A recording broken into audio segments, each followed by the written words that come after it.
आजचा आपला चिंतनाचा विषय आहे दृढ निश्चय. येस, कोणतीही गोष्ट तुम्हाला आयुष्यात अचीव करायची असेल तर त्यासाठी दृढ निश्चय आवश्यक आहे. नुसतं ठरवलं, नुसता निश्चय केला याला अर्थ नाही. तो दृढ आहे की नाही हे आपल्याला पडताळून पाहिलं पाहिजे.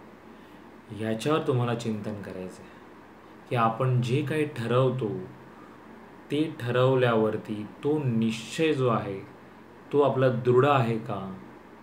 आपल्याला बरेच स्वतःचे स्वानुभव येत असतात की आपले साधे साधे ठरवलेले काही निर्णय असतात ते आपण पूर्ण करत नाही, पूर्ण करू शकत नाही. म्हणजेच पाहिलं तर आपण सकाळी लवकर उठण्याचं ठरवतो, 2-4 दिवस करतोही, पण 5व्या दिवशी आपण पुन्हा एरे माझ्या मागल्या. किंवा काही आपण धावणं असेल, सकाळी जाऊन उठणं, व्यायामशाळा सुरू करणं असेल, योगा सुरू करणं असेल, ह्या गोष्टी आपण ठरवतो, 3 ते 4 दिवस करतो, पण आपण पूर्णत्वाला नेत नाही.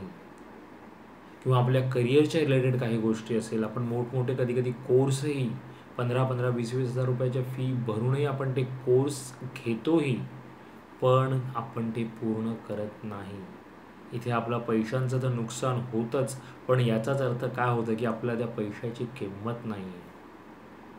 आणि तेच किंमत तर पैशाची नाहीच, पण आपण आपल्या निश्चयाशी दृढ राहिलेलो नाही हे दिसून येतं.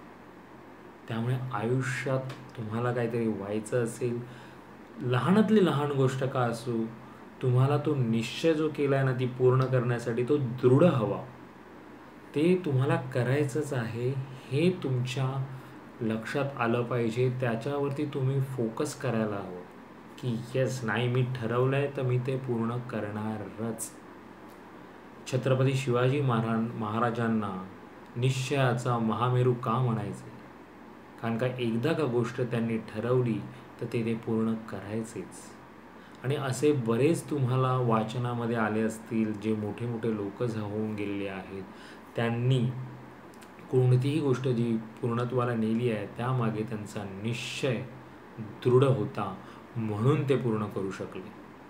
जर तुमचा निश्चयच कुठेतरी ढासळला, म्हणजे कुठेतरी तो कमकुवत राहिला, तर तुम्ही ती गोष्ट पूर्ण करू शकत नाही आणि करणारही नाही कधी.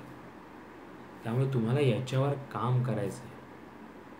आपल्याला याच्यावर चिंतन करून की आपण कुठे काही गोष्टी ठरवतो आणि करत नाही हे तुम्हाला स्वतःला हे करा की तपासून पहा, लिहून काढा.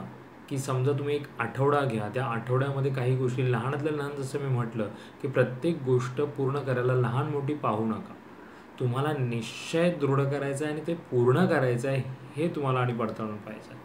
त्यामुळे एक आठवडा तुम्ही तपासा की तुम्ही काही गोष्टी घ्या करायला, निश्चय करा, दृढ करा आणि तुम्ही ते पूर्णत्वाला नेताय की नाही, ते करताय की नाही हे पहा. आणि मग हळूहळू मोठ्या मोठ्या गोष्टी, मोठे मोठे गोल्स जे आहेत तुमच्या आयुष्यातले, त्यासाठी तुम्ही पुढे मार्गी लागा. त्यामुळे याच्यावर चिंतन करा. पुन्हा भेटू द्या एका नवीन विषयासोबत. तोपर्यंत नमस्कार.